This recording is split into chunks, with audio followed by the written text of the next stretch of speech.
ಪ್ರಭಾವಿ ರಾಜಕಾರಣಿಗಾಗಿ ಬಡವರ ಮನೆ ಡಮಾರ್ ಮಾಡ್ತಾ ಇದ್ದಾರಾ, ಡೆಮಾಲಿಷನ್ ಮಾಡ್ತಾ ಇದ್ದಾರಾ? ಕೈ ನಾಯಕನಿಗಾಗಿ ನಡೀತಾ ಒತ್ತುವರಿ ಆಪರೇಷನ್. ಹಾಗಾದ್ರೆ ಈ ಒಬ್ರು ಪ್ರಭಾವಿ ರಾಜಕಾರಣಿಗಾಗಿ ಬಡವರ ಮನೆಯನ್ನ ನೆಲಸಮ ಮಾಡ್ತಾ ಇದ್ದಾರಾ ಅಧಿಕಾರಿಗಳು? ಕೈ ನಾಯಕನಿಗಾಗಿ ಒತ್ತುವರಿ ಆಪರೇಷನ್ ನಡೀತಾ ಇದೆಯಾ? ಸಚಿವರಿಗೆ ಅನುಕೂಲ ಮಾಡಿಕೊಡಲು ಕಾರ್ಯಾಚರಣೆ ಮಾಡ್ತಾ ಇದ್ದಾರಾ? ಮಿನಿಸ್ಟರ್ ವಿರುದ್ಧ ಥಣಿಸಂದ್ರ ನಿವಾಸಿಗಳ ಆರೋಪ. ಸಚಿವರ ಪ್ರಾಪರ್ಟಿಗಾಗಿ ಬಡವರ ಮನೆ ಡೆಮಾಲಿಷನ್. ಅಷ್ಟು ಬೇಗ ನ್ಯೂಸ್ ನಲ್ಲಿ ಬಿಗ್ ಎಕ್ಸ್ಕ್ಲೂಸಿವ್ ಸ್ಟೋರಿ ಇದು. ಪ್ರಭಾವಿ ರಾಜಕಾರಣಿಗಾಗಿ ಬಡವರ ಮನೆ ನೆಲಸಮ ಮಾಡ್ತಾ ಇದ್ದಾರೆ ಅಧಿಕಾರಿಗಳು. ಕೈ ನಾಯಕನಿಗಾಗಿ ಒತ್ತುವರಿ ಆಪರೇಷನ್ ಅನ್ನ ಮಾಡ್ತಾ ಇದ್ದಾರಾ? ಸಚಿವರಿಗೆ ಅನುಕೂಲ ಮಾಡಿಕೊಡಲು ಈ ಒಂದು ಕಾರ್ಯಾಚರಣೆಯನ್ನ ಮಾಡ್ತಾ ಇದ್ದಾರಾ? ಮಿನಿಸ್ಟರ್ ವಿರುದ್ಧ ಥಣಿಸಂದ್ರ ನಿವಾಸಿಗಳು ಗಂಭೀರ ಆರೋಪವನ್ನ ಮಾಡ್ತಾ ಇದ್ದಾರೆ. ಸಚಿವರ ಪ್ರಾಪರ್ಟಿಗಾಗಿ ಬಡವರ ಮನೆಯನ್ನ ಡೆಮಾಲಿಷನ್ ಮಾಡ್ತಿದ್ದಾರಾ? ಅಶ್ವವೇಗ ನ್ಯೂಸ್ ನಲ್ಲಿ ಬಿಗ್ ಎಕ್ಸ್ಕ್ಲೂಸಿವ್ ಸ್ಟೋರಿ ಇದು. ಪ್ರಭಾವಿ ರಾಜಕಾರಣಿಯ ಪ್ರಾಪರ್ಟಿಯನ್ನ ಸೇವ್ ಮಾಡ್ಲಿಕ್ಕೆ ಬಡವರ ಮನೆಯನ್ನ ನೆಲಸಮ ಮಾಡ್ತಾ ಇದ್ದಾರೆ ಅಧಿಕಾರಿಗಳು. ಕೈ ನಾಯಕನಿಗಾಗಿ ಈ ಒಂದು ಒತ್ತುವರಿ ಆಪರೇಷನ್ ಅನ್ನ ಮಾಡ್ತಾ ಇದ್ದಾರೆ ಎಂಬ ಪ್ರಶ್ನೆ ಕೂಡ ಸದ್ಯಕ್ಕೆ ಮೂಡ್ತಾ ಇದೆ. ಇನ್ನು ಕಾರ್ಯಾಚರಣೆಯನ್ನ ಗಮನಿಸ್ತಾ ಇರಬಹುದು. ಪ್ರಭಾವಿ ರಾಜಕಾರಣಿಯ ಪ್ರಾಪರ್ಟಿಯನ್ನ ಸೇವ್ ಮಾಡ್ಲಿಕ್ಕೆ, ಅದು ಕೂಡ ಕೈ ನಾಯಕನಿಗಾಗಿ ಈ ಒಂದು ಒತ್ತುವರಿ ಆಪರೇಷನ್ ಮಾಡ್ತಾ ಇದ್ದಾರಾ ಎಂಬ ಪ್ರಶ್ನೆ ಅಂತೂ ಸದ್ಯಕ್ಕೆ ಮೂಡ್ತಾ ಇದೆ. ಇನ್ನು ಸಚಿವರಿಗೆ ಅನುಕೂಲ ಆಗ್ಲಿ ಅಂತ ಅಧಿಕಾರಿಗಳು ಬಡವರ ಮೇಲೆ ಕಣ್ಣಿಟ್ಟಿದ್ದಾರೆ ಅಂತ ಅನ್ಸುತ್ತೆ. ಯಾಕೆಂತಂದ್ರೆ ಮಿನಿಸ್ಟರ್ ವಿರುದ್ಧ ಥಣಿಸಂದ್ರ ನಿವಾಸಿಗಳೇನಿದ್ದಾರೆ, ನಿವಾಸಿಗಳು ಈ ರೀತಿಯಾಗಿ ಗಂಭೀರ ಆರೋಪವನ್ನ ಮಾಡ್ತಾ ಇದ್ದಾರೆ. ನಮ್ಮ ಮೇಲೆ ಈ ರೀತಿಯಾಗಿ ಇವ್ರು ದೌರ್ಜನ್ಯ ಮಾಡ್ತಾ ಇದ್ದಾರೆ. ಸಚಿವರ ಪ್ರಾಪರ್ಟಿಯನ್ನ ಸೇವ್ ಮಾಡ್ಲಿಕ್ಕೆ ಅಂತ ನಮ್ಮ ಪ್ರಾಪರ್ಟಿಯನ್ನ ನೆಲಸಮ ಮಾಡ್ತಾ ಇದ್ದಾರೆ. ಪ್ರಭಾವಿ ರಾಜಕಾರಣಿಯ ಒತ್ತಡಕ್ಕೆ ಅಥವಾ ಪ್ರಭಾವಿ ರಾಜಕಾರಣಿಗೆ ಅಧಿಕಾರಿಗಳು ಮಣೆ ಹಾಕುವ ಕೆಲಸವನ್ನ ಮಾಡ್ತಾ ಇದ್ದಾರಾ? ಅವರ ಬಳಿ ಶಹಬಾಷ್ ಅಂತ ಹೇಳಿಸ್ಕೊಳ್ಳಿಕ್ಕೆ ಇವರಿಗೆ ಬಡವರೇ ಸಿಕ್ಕಿದ್ದ? ಬಡವರ ಮೇಲೆ ಈ ರೀತಿಯ ದೌರ್ಜನ್ಯ ಎಷ್ಟು ಸರಿ? ಪ್ರಭಾವಿ ರಾಜಕಾರಣಿಯ ಒತ್ತಡಕ್ಕೆ ಮಣಿದು ಬಡವರ ಮನೆಯನ್ನ ನೆಲಸಮ ಮಾಡ್ತಾರೆ ಅಂತ ಅಧಿಕಾರಿಗಳು ಅಂತ ಅಂದ್ರೆ ಇವರು ಸರ್ಕಾರದ ಕೆಲಸ ಮಾಡ್ಲಿಕ್ಕೆ ಅಂತ ಇದ್ದಾರಾ ಅಥವಾ ಬಡವರ ರಕ್ಷಣೆ ಮಾಡ್ಲಿಕ್ಕೆ ಅಂತ ಅಧಿಕಾರಿಗಳು ಅಧಿಕಾರವನ್ನು ವಹಿಸಿಕೊಂಡಿದ್ದಾರ? ಪ್ರಭಾವಿ ರಾಜಕಾರಣಿಯ ಪ್ರಾಪರ್ಟಿ ಏನಿದೆ, ಆ ಒಂದು ಪ್ರಾಪರ್ಟಿಯನ್ನ ಸೇವ್ ಮಾಡ್ಲಿಕ್ಕೆ ಬಡವರ ಮನೆಯನ್ನ ನೆಲಸಮ ಮಾಡ್ತಾ ಇದ್ದಾರೆ. ಏನು ಪ್ರಭಾವಿಗಳು ಹೇಳ್ತಾ ಇದ್ದಾರೆ, ಅವರ ಒತ್ತಡಕ್ಕೆ ಮಣಿದು ಈ ಕೃತ್ಯವನ್ನ ಮಾಡ್ತಾ ಇದ್ದಾರೆ. ಒತ್ತುವರಿ ಆಪರೇಷನ್ ಗಳನ್ನ ಮಾಡ್ತಾ ಇದ್ದಾರೆ. ಇದು ಎಷ್ಟು ಸರಿ ಅಂತ ಥಣಿಸಂದ್ರ ನಿವಾಸಿಗಳು ಪ್ರಶ್ನೆ ಮಾಡ್ತಾ ಇದ್ದಾರೆ. ಪ್ರಾಪರ್ಟಿಗೋಸ್ಕರ ಬಡವರ ಮನೆ ಮೇಲೆ ಡಿಕೆ ಕಣ್ಣು. ಬೆಂಗಳೂರಿನ ಥಣಿಸಂದ್ರದಲ್ಲಿ ಡಿಕೆಶಿ ಪ್ರಾಪರ್ಟಿ ಇದೆ, ನಮ್ಮ ಮನೆ ಪಕ್ಕದಲ್ಲಿನ ಡಿಕೆ ಆಸ್ತಿಗಾಗಿ ಮನೆ ತೆರವು ಮಾಡ್ತಾ ಇದ್ದಾರೆ. ಸಚಿವರಿಗೆ ಅನುಕೂಲ ಮಾಡಿಕೊಡಲು ಈ ಒಂದು ಕಾರ್ಯಾಚರಣೆಯನ್ನ ಮಾಡ್ತಾ ಇದ್ದಾರೆ. ಡಿಕೆ ವಿರುದ್ಧ ಮನೆ ಮಾಲೀಕರಿಂದ ಗಂಭೀರ ಆರೋಪ ಕೇಳಿ ಬಂದಿದೆ. ನಮ್ಮ ಮನೆಗಳಿಗೆ ಖಾತಾ ಇದೆ, ನಾವು ಟ್ಯಾಕ್ಸ್ ಕಟ್ಟಿದ್ದೇವೆ, ಮನೆ ಕ್ಲಿಯರ್ ಮಾಡಿದ್ರೆ ಡಿಕೆ ಪ್ರಾಪರ್ಟಿಗೆ ಅನುಕೂಲ ಆಗುತ್ತೆ. ನಮ್ಮನ್ನ ಸಾಯಿಸಿ ಬೇರೆಯವರಿಗೆ ನೆರವನ್ನ ಮಾಡ್ತಾ ಇದ್ದಾರೆ. ನಾವು ಟ್ಯಾಕ್ಸ್ ಕಟ್ತಾ ಇದ್ದೀವಿ, ಎಲ್ಲಾ ದಾಖಲೆಗಳು ಕೂಡ ನಮ್ಮ ಬಳಿ ಇದೆ, ಆದ್ರೂ ಕೂಡ ನಮ್ಮ ಮನೆಯನ್ನ ತೆರವು ಮಾಡ್ತಾ ಇದ್ದಾರೆ. ಯಾವ ಕಾರಣಕ್ಕೆ ಅಂತ ಅಂದ್ರೆ ಡಿಕೆಶಿ ಅವರ ಪ್ರಾಪರ್ಟಿ ಥಣಿಸಂದ್ರದಲ್ಲಿದೆ, ಹಾಗಾಗಿ ನಮ್ಮ ಮನೆಯನ್ನ ಡೆಮಾಲಿಷನ್ ಮಾಡ್ತಾ ಇದ್ದಾರೆ. ನಮ್ಮ ಮನೆಯ ಪಕ್ಕದಲ್ಲಿನೇ ಡಿಕೆ ಆಸ್ತಿಗಾಗಿ ಈ ರೀತಿಯಾಗಿ ಮಾಡ್ತಾ ಇದ್ದಾರೆ. ಸಚಿವರಿಗೆ ಅನುಕೂಲ ಮಾಡಿಕೊಡಲು ಈ ಒಂದು ಕಾರ್ಯಾಚರಣೆಯನ್ನ ಮಾಡ್ತಾ ಇದ್ದಾರೆ. ಡಿಕೆ ವಿರುದ್ಧ ಮನೆ ಮಾಲೀಕರು ಈ ಒಂದು ಗಂಭೀರ ಆರೋಪವನ್ನ ಮಾಡ್ತಾ ಇದ್ದಾರೆ.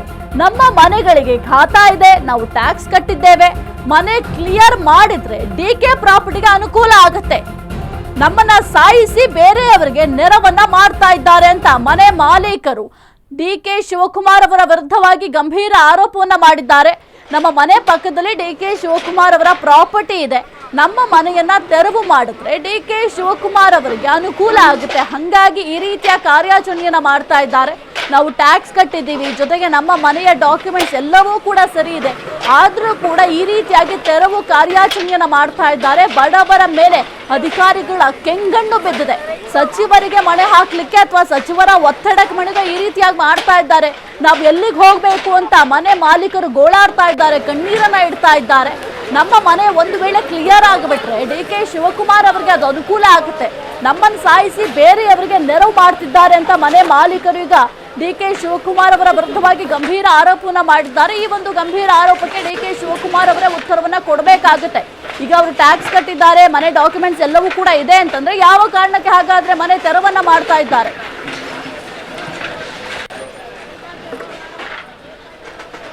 ಸಚಿವರಿಗೆ ಅನುಕೂಲ ಮಾಡಿಕೊಡಲು ಈ ರೀತಿಯ ಕಾರ್ಯಾಚರಣೆಯನ್ನ ಮಾಡ್ತಾ ಇದ್ದಾರೆ ಮನೆ ಮಾಲೀಕರು ಹೇಳ್ತಾ ಇದ್ದಾರೆ. ಈಗ ಸಚಿವರ ಆಸ್ತಿ ಇದ್ದ ಮಾತ್ರಕ್ಕೆ ಹೋಗಿ ಬಡವರ ಮನೆಯನ್ನ ತೆರವು ಮಾಡಬೇಕು ಅಂತ ಯಾವ್ದಾದ್ರು ಕಾನೂನಲ್ಲಿ ಇದೆಯಾ? ಇದಕ್ಕೆ ಅಧಿಕಾರಿಗಳು ಉತ್ತರವನ್ನ ಕೊಡಬೇಕಾಗುತ್ತೆ. ಬಡವರ ಆಸ್ತಿ ಮೇಲೆ ಯಾಕೆ ಈ ರೀತಿಯ ಕೆಂಗಣ್ಣನ್ನ ಅಧಿಕಾರಿಗಳು ಬೀರ್ತಾ ಇದ್ದಾರೆ? ಫಸ್ಟ್ ನಮ್ಮ ಸೈಟಲ್ಲೇ ಶುರು ಮಾಡಿದ್ದಾರೆ. ಅವಳು ಹೆಂಗೆ ಹೋಗ್ತಾಳೆ, ಅವಳು ಪ್ರಿಪರೇಟರಿ ಎಕ್ಸಾಮ್ ಇವತ್ತು ಅವಳು ಅಳ್ಕೊಂಡು ಹೋಗ್ತಾಳೆ 7 o'clock ಸ್ಕೂಲ್ಗೆ. ನಮಗೆ ನೋಟಿಸ್ ಏನೋ ಅವ್ರು ಪ್ರಾಪರ್ ರೀಸನ್ ಕೊಟ್ಟಿಲ್ಲ. ಹೇಳಿದ್ರೆ ಪೊಲೀಸ್ ಅವರು ನಾವು ನೋಟಿಸ್ ಕೊಟ್ಟಿದ್ದಾರಂತ ಓನರ್ಗಂತ. ಎಲ್ಲ ಓನರ್ಗೆ ಇಲ್ಲಿ ಹೇಳಿದ್ರೆ ಯಾವ ಓನರು ನಮಗೆ ನೋಟಿಸ್ ಕೊಟ್ಟಿಲ್ಲ ಅಂತ ಹೇಳ್ತಾರೆ. ಮಕ್ಕಳಿದ್ದಾರೆ, ಸ್ವಲ್ಪ ವೆಯ್ಟ್ ಮಾಡಿ ನಮಗೆ ಒಂದು ದಿವಸ ಟೈಮ್ ಕೊಡಿ ಅಂತ ಕೇಳಿದ್ರು ಅವರು ಟೈಮ್ ಕೊಟ್ಟಿಲ್ಲ. ಸಾಮಾನ್ಯ ಎತ್ತರ ಇಲ್ಲ ನಾವು ಹಂಗೆ ಹೊಡೆದುಕೊಂಡು ಹೋಗ್ತಾರೆ ಅಂತ ಈ ಗೌರ್ಮೆಂಟ್ ಇಂದ ಎಲ್ಲ ಮಾಡಿರೋದು. ಈ ಪಕ್ಕದಲ್ಲಿ ಅವರು DK ಅವ್ರದ್ದು ಪ್ರಾಪರ್ಟಿ ಇದೆ, ಅವರೆಲ್ಲ ಆ ಕಡೆ ಕ್ಲೀನ್ ಮಾಡಿದಾರಲ್ಲ, ಈ ಜಾಗನ ಕ್ಲೀನ್ ಮಾಡಿಬಿಟ್ರೆ ಅವ್ರಿಗೆಲ್ಲ ಇದು ಆಗ್ಬಿಡುತ್ತಲ್ಲ, ಇನ್ನು ಈಸಿ ಆಗ್ಬಿಡುತ್ತೆ. ಅದಕ್ಕೆ ಈ ಜನರೆಲ್ಲ ಸಾಯಿಸ್ಬಿಟ್ಟು ಅವ್ರು ಈ ತರಕ್ಕೆ ಈ ಕೆಲಸ ಮಾಡಿದ್ದಾರೆ. ನಮ್ಮೆಲ್ಲ ಸಾಯಿಸ್ಬಿಟ್ಟು ಅವ್ರ ಗೌರ್ಮೆಂಟ್ ಹೆಂಗೆ ನಡೀತೆ? ನಾವೆಲ್ಲ ನಮ್ಗೆ ಬಡವ ಜನರಿಗೆ ಈ ತರ ಮಾಡಿದ್ರೆ ಇವ್ರ ಕೆಲಸ ನಡೀತಾ? ಮತ್ತೆ ಈ ಜನರೆಲ್ಲ ಓಟ್ ಹಾಕ್ತಾರೆ ಇವ್ರಿಗೆ. ಎಷ್ಟು ಕಷ್ಟಪಟ್ಟು ಈ ಜಾಗ ಎಲ್ಲ ಕಟ್ಟಿದ್ದಾರೆ. ಅವ್ರ ಕಣ್ಣೀರೆಲ್ಲ ಇವರೆಲ್ಲ ಬಿಡುತ್ತಾ? ನಾಸಾಗಿ ಹೋಗ್ತಾರೆ ಅವರೆಲ್ಲ. ಶುರು ಮಾಡಿದ್ದಾರೆ ಫಸ್ಟ್ ನಮ್ಮ ಸೈಟಲ್ಲೇ ಶುರು ಮಾಡಿದ್ದಾರೆ. ಅವಳು ಹೆಂಗೆ ಹೋಗ್ತಾಳೆ, ಅವಳು ಪ್ರಿಪರೇಟರಿ ಎಕ್ಸಾಮ್ ಇವತ್ತು ಅವಳು ಅಳ್ಕೊಂಡು ಹೋಗ್ತಾಳೆ 7 o'clock ಸ್ಕೂಲ್ಗೆ. ನಮಗೆ ನೋಟಿಸ್ ಏನೋ ಅವ್ರು ಪ್ರಾಪರ್ ರೀಸನ್ ಕೊಟ್ಟಿಲ್ಲ. ಹೇಳಿದ್ರೆ ಪೊಲೀಸ್ ಅವರು ನಾವು ನೋಟಿಸ್ ಕೊಟ್ಟಿದ್ದಾರಂತ ಓನರ್ಗಂತ. ಎಲ್ಲ ಓನರ್ಗೆ ಇಲ್ಲಿ ಹೇಳಿದ್ರೆ ಯಾವ ಓನರು ನಮಗೆ ನೋಟಿಸ್ ಕೊಟ್ಟಿಲ್ಲ ಅಂತ ಹೇಳ್ತಾರೆ. ಇನ್ನು ನೋಟಿಸ್ ವಿಚಾರಕ್ಕೆ ಬಂದರೂ ಕೂಡ ಇಂತಿಷ್ಟು ಬಾರಿ ನೋಟಿಸನ್ನು ನೀಡಬೇಕು ಅಂತ ಇರುತ್ತೆ. ಆದರೆ ಮನೆ ಮಾಲೀಕರು ಹೇಳುವ ಪ್ರಕಾರ ನೋಟಿಸ್ ನಮಗೆ ಕೊಟ್ಟಿಲ್ಲ ಅಂತ ಹೇಳ್ತಾ ಇದ್ದಾರೆ. ಈಗ ಅಲ್ಲಿರುವಂತಹ ಬಾಡಿಗೆ ಮನೆಯಲ್ಲಿ ವಾಸ ಮಾಡ್ತಾ ಇದ್ದಾರೆ, ಅವರ ಪರಿಸ್ಥಿತಿ ಏನಾಗಬೇಕು? ಅಟ್ಲೀಸ್ಟ್ ನೋಟಿಸನ್ನು ಇಶ್ಯೂ ಮಾಡಬೇಕಾಗತ್ತೆ. ಯಾವ ಕಾರಣಕ್ಕೆ ತೆರವು ಮಾಡ್ತಾ ಇದ್ದೀವಿ, ಅಟ್ಲೀಸ್ಟ್ ನೀವು ಬೇರೆ ಕಡೆ ಹೋಗಿ ಅಂತನಾದರೂ ಹೇಳಬೇಕಾಗತ್ತೆ. ಅದನ್ನು ಹೊರತುಪಡಿಸಿ ಈ ರೀತಿಯಾಗಿ ಮನೆ ಡೆಮಾಲಿಷನ್ ಮಾಡ್ತಾರೆ ಅಂತ ಅಂದರೆ ಅಲ್ಲಿ ವಾಸ ಮಾಡ್ತಿರುವವರ ಪರಿಸ್ಥಿತಿ ಏನಾಗಬೇಕು? ಪ್ರಾಪರ್ಟಿಗೋಸ್ಕರ ಬಡವನ ಮನೆ ಮೇಲೆ ಯಾಕೆ ಈ ರೀತಿಯಾಗಿ ಕೆಂಗಣ್ಣನ್ನ ಬೀರ್ತಾ ಇದ್ದೀರಾ ಅಂತ ಬಾಡಿಗೆದಾರರ ಪ್ರಶ್ನೆಯನ್ನ ಮಾಡ್ತಾ ಇದ್ದಾರೆ. ಜೊತೆಗೆ ನಾವು ವೋಟ್ ಹಾಕಿ ಗೆಲ್ಲಿಸಿದ್ದೀವಿ ಅಂತ ಕೂಡ ಹೇಳ್ತಾ ಇದ್ರು. ಹೌದು, ಯಾವುದೇ ಸರ್ಕಾರ ಆಗಿರಬಹುದು, ಬಿಜೆಪಿ, ಕಾಂಗ್ರೆಸ್, JDS ಯಾವುದೇ ಸರ್ಕಾರ ಆಗಿರಬಹುದು, ಬಡವರಿಗೆ ಅನ್ಯಾಯ ಆಗದ ರೀತಿಯಲ್ಲಿ ಕೆಲಸವನ್ನ ಮಾಡಬೇಕಾಗುತ್ತೆ. ಆದ್ರೆ ಅಧಿಕಾರಿಗಳು ಏಕಾಏಕಿಯಾಗಿ ಹೋಗಿ ಒಂದು ಮನೆಯನ್ನ ಡೆಮಾಲಿಷನ್ ಮಾಡ್ತಾರೆ ಅಂತಂದ್ರೆ ಆ ಮನೆಯಲ್ಲಿ ವಾಸ ಇರುವವರ ಪರಿಸ್ಥಿತಿ ಏನಾಗಬೇಕು? ಅವ್ರಿಗೆ ಎಲ್ಲಿಗೆ ಹೋಗಬೇಕು? ಇದಕ್ಕೆ ಸರ್ಕಾರ ಉತ್ತರ ಕೊಡಬೇಕಾಗುತ್ತೆ. ಜೊತೆಗೆ DK ಶಿವಕುಮಾರ್ ಅವರ ಪ್ರಾಪರ್ಟಿ ಕೂಡ ಅಲ್ಲೇ ಪಕ್ಕದಲ್ಲಿದ್ಯಂತೆ. ಪ್ರಾಪರ್ಟಿ ಇರೋದ್ರಿಂದ ಅಧಿಕಾರಿಗಳು ಆ ಒಂದು ಪ್ರಾಪರ್ಟಿಗೋಸ್ಕರ ಈ ರೀತಿಯಾಗಿ ಮಾಡ್ತಾ ಇದ್ದಾರೆ ಅಂತ ಹೇಳ್ತಾ ಇದ್ದಾರೆ. ಈಗ ಆ ಒಂದು ಪ್ರಾಪರ್ಟಿಗೋಸ್ಕರ ಒಂದು ಮನೆಯನ್ನ ತೆರವು ಮಾಡ್ತೀರಾ ಅಂತ ಅಂದ್ರೆ ಅಧಿಕಾರಿಗಳು ತಮ್ಮ ಕೆಲಸವನ್ನ ತಾವು ಸರಿಯಾಗಿ ಮಾಡ್ತಾ ಇಲ್ಲ ಅನ್ನೋದು ಇದರಿಂದ ಸ್ಪಷ್ಟವಾಗಿ ಗೊತ್ತಾಗುತ್ತೆ. ಈ ಕುರಿತು ಹೆಚ್ಚಿನ ಮಾಹಿತಿ ನೀಡ್ತಾರೆ ನಮ್ಮ ಪ್ರತಿನಿಧಿ ಲಕ್ಷ್ಮಿ. Very good morning. ಸದ್ಯಕ್ಕೆ ಮನೆ ತೆರವು ಕಾರ್ಯಾಚರಣೆ ಏನ್ ಮಾಡ್ತಾ ಇರೋ ತಣಿಸಂದ್ರದಲ್ಲಿ ಈ ಒಂದು ವಿಚಾರಕ್ಕೆ ಸಂಬಂಧಪಟ್ಟಂತೆ DK ಶಿವಕುಮಾರ್ ಅವರ ಪ್ರಾಪರ್ಟಿ ಇದೆ, ಆ ಒಂದು ಪ್ರಾಪರ್ಟಿಗೋಸ್ಕರ ಅಂದ್ರೆ DK ಶಿವಕುಮಾರ್ ಅವರಿಗೆ ಅನುಕೂಲ ಆಗ್ಲಿ ಅಂತ ನಮ್ಮ ಮನೆಯನ್ನ ತೆರವು ಮಾಡ್ತಾ ಇದ್ದಾರೆ ಅಂತ DK ಶಿವಕುಮಾರ್ ಅವರ ವಿರುದ್ಧವಾಗಿ ಮನೆ ಮಾಲೀಕರು ಗಂಭೀರ ಆರೋಪವನ್ನ ಮಾಡ್ತಾ ಇದ್ದಾರೆ. ಈ ಕುರಿತು ಹೆಚ್ಚಿನ ಮಾಹಿತಿ ಏನಿದೆ ಲಕ್ಷ್ಮಿ? ಎಸ್ ಸಾಹಿತ್ಯ, ಈ ಹಿಂದೆ ಅಂದ್ರೆ ಕಳೆದ ಕೆಲವೊಂದಷ್ಟು ದಿನಗಳ ಹಿಂದೆ ನಾವು ಕೋಗಿಲ ಕ್ರಾಸ್ ವಿಚಾರವಾಗಿ ಸಾಕಷ್ಟು ಬೆಳವಣಿಗೆಗಳನ್ನ ನೋಡಿದ್ವಿ. ಅದರ ಬೆನ್ನಲ್ಲೇ ಈಗ ತಣಿಸಂದ್ರದಲ್ಲೂ ಸಹ ಇಂಥದ್ದೇ ಒಂದು ಮನೆ ತೆರವು ಕಾರ್ಯಾಚರಣೆ ಈಗ ನಿನ್ನೆಯಿಂದ ಆರಂಭವಾಗಿರುವಂತಹದ್ದು. ಅಲ್ಲಿರುವಂತಹ ಸ್ಥಳೀಯರು ಹೇಳೋ ಪ್ರಕಾರವಾಗಿ ಯಾವುದೇ ರೀತಿಯಾದಂತ ಏನು ನೋಟಿಸ್ ಅನ್ನ ಇಶ್ಯೂ ಮಾಡಿಲ್ಲ, ಅಂದ್ರೆ ಮುಂಗಡ ಪತ್ರವಾಗಿ ಅವರಿಗೆ ಯಾವುದೇ ರೀತಿಯಾಗಿ ವಿಷಯವನ್ನ ತಿಳಿಸಿಲ್ಲ, ನೋಟಿಸ್ ಅನ್ನ ಕೊಟ್ಟಿಲ್ಲ, ಸಡನ್ ಆಗಿ ಬಂದು ಮನೆಯನ್ನ ತೆರವು ಮಾಡ್ತಾ ಇದ್ದಾರೆ ಅಂತ ಹೇಳಿ ಒಂದಷ್ಟು ಜನರು ಈ ಆರೋಪವನ್ನ ಮಾಡಿದ್ರು. ಅದ್ರ ಜೊತೆಗೆ ಏನು ಅಂತಂದ್ರೆ ಈ ಏನು ರೂಲ್ಸ್ ಪ್ರಕಾರ ನೋಡ್ತಾ ಹೋಗೋದಾದ್ರೆ ಮುಂಚಿತವಾಗಿ ಹೇಳ್ಬೇಕಾಗಿತ್ತು, ಅಂದ್ರೆ ಜನರಿಗೆ ಒಂದು ಅವೇರ್ನೆಸ್ ಮೂಡಿಸ್ಬೇಕಾಗಿತ್ತು. ಬಟ್ ಯಾವುದೇ ರೀತಿಯಾದಂತ ಅವೇರ್ನೆಸ್ ಅನ್ನ ಕ್ರಿಯೇಟ್ ಮಾಡಿರ್ಲಿಲ್ಲ. ಅಲ್ಲಿ ಸಡನ್ ಆಗಿ ಬಂದ 20 ರಿಂದ 30 ವರ್ಷಗಳಿಂದ ಅಲ್ಲಿ ಸ್ಥಳೀಯರು ಇರುವಂತಹ ಜನರಿಗೆ ಈ ಒಂದು ಶಾಕ್ ಎದುರಾಗಿದೆ. ಜೊತೆಗೆ ಒಂದಷ್ಟು ಜನರು ಹೇಳ್ತಾರೆ ಇಲ್ಲಿ ಪಕ್ಕದಲ್ಲಿ DKK ಅವರಿಗೆ ಸಂಬಂಧಪಟ್ಟಂತ ಪ್ರಾಪರ್ಟಿ ಇದೆ, ಆ ವಿಚಾರಕ್ಕಾಗಿ ನಮ್ಮ ಮನೆಯನ್ನ ತೆರವುಗೊಳಿಸ್ತಾ ಇದ್ದಾರೆ, ಮಾಹಿತಿ ನೀಡಿಲ್ಲ. ಒಂದ್ ವೇಳೆ ಏನಾದ್ರೂ ಮೊದಲಿಗೆ ಮಾಹಿತಿ ನೀಡಿದ್ರೆ ನಾವು ಲಾಯರ್ ಮುಖಾಂತರವಾಗಿ ಸ್ಟೇ ತರ್ತೀವಿ ಅನ್ನುವಂತ ಕಾರಣದಿಂದಾಗಿ ಯಾವುದನ್ನ ಮಾಹಿತಿಯನ್ನ ಬಿಟ್ಟುಕೊಡ್ದೇನೆ ಈ ರೀತಿಯಾಗಿ ಮಾಡಿದ್ದಾರೆ ಅನ್ನುವಂತಹ ಒಂದಷ್ಟು ಆರೋಪಗಳು ಸದ್ಯಕ್ಕೆ ಕೇಳಿ ಬರ್ತಾ ಇರುವಂತದ್ದು.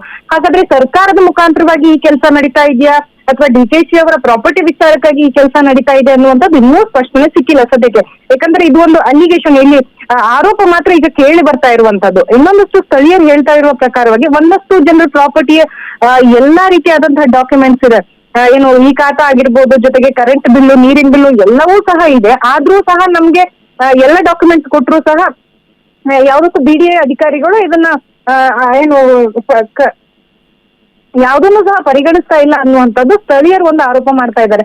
ಹಾಗಾದ್ರೆ ಅಲ್ಲಿ ಡಿಕೆಶಿ ಪ್ರಾಪರ್ಟಿ ಇರೋದ್ರಿಂದಾಗಿ ಜನರ ಮೇಲೆ ಹೊಡೆತ ಬೀಳ್ತಿದ್ಯಾ, ಆ ಜಾಗದ ಮೇಲೆ ಡಿಕೆಶಿ ಅವರ ಕಣ್ಣು ಬಿದ್ದಿದ್ಯಾ ಅನ್ನುವಂತಹ ಪ್ರಶ್ನೆ ಈಗ ಸದ್ಯಕ್ಕೆ ಮೂಡಿರುವಂತದ್ದು. ಇನ್ನು ಇವತ್ತು ಸಹ ಕಾರ್ಯಾಚರಣೆ ಮುಂದುವರಿಯೋದ್ರಿಂದಾಗಿ ಯಾವ ರೀತಿಯಾಗಿ ಕೆಲಸ ಮಾಡ್ತಾರೆ ಮತ್ತು ಇನ್ನು ಅಲ್ಲಿ ಟೋಟಲ್ ಒಟ್ಟಾರೆಯಾಗಿ 200ಕ್ಕೂ ಹೆಚ್ಚು ಮನೆಗಳಿದಾವೆ. ಸದ್ಯಕ್ಕೆ 22 ಮನೆಗಳನ್ನ ಈಗಾಗಲೇ ಡೆಮಾಲಿಷನ್ ಮಾಡಿರುವಂತಹದ್ದು. ಇವತ್ತು ಯಾವ ರೀತಿಯಾಗಿ ಮುಂದುವರಿಯೋದೇ ಕಾರ್ಯಾಚರಣೆ, ಏನ್ ಮಾಡ್ತಾರೆ ಅನ್ನುವಂಥದ್ದು ಸದ್ಯಕ್ಕೆ ನೋಡ್ಬೇಕಾಗಿರುವಂತದ್ದು. ಜೊತೆಗೆ ಈ ಆರೋಪ ಡಿಕೆಶಿ ಅವ್ರ ಮೇಲೆ ಹೊರಿಸಿರೋದ್ರಿಂದಾಗಿ ಏನಾದ್ರೂ ಉತ್ತರ ಕೊಡ್ತಾರ ಅನ್ನುವಂಥದ್ದು ಕಾದ್ ನೋಡ್ಬೇಕಾಗಿರುವಂತದ್ದು. ಸಾಹಿತ್ಯ. ಓಕೆ, ಥ್ಯಾಂಕ್ ಯು ಲಕ್ಷ್ಮಿ ನಿಮ್ಮೆಲ್ಲ ಮಾಹಿತಿಗಾಗಿ.